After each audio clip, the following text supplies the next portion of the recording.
এখন আমি এগুলো তুলে নেব। এগুলো আমি এখন তুলে নেব।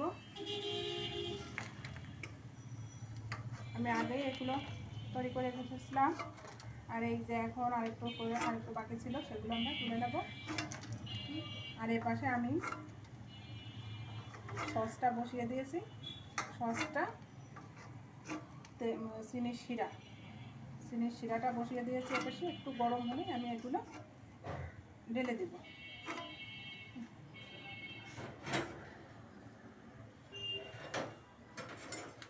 এখানে একটু গরম হলে এর মধ্যে আমি এই যে দেখেন এলাচ, লবঙ্গ আর শিরাটা যাতে না হয়ে যায়, জমাট বেঁধে না যায়, তার জন্য একটু লেবুর রস দিয়ে দিয়েছি, একটু ঘিউ দিয়ে দিয়েছি। এখন আমার এটা গরম হয়ে গেছে, আমি চুলাটা অফ করে দিয়েছি। অফ করে দিয়ে এখন আমি বুন্দিয়াগুলো দিয়ে দেবো। এই যে আমি দিয়ে দিচ্ছি, দিয়ে এই চামচ দিয়ে একটু এরকম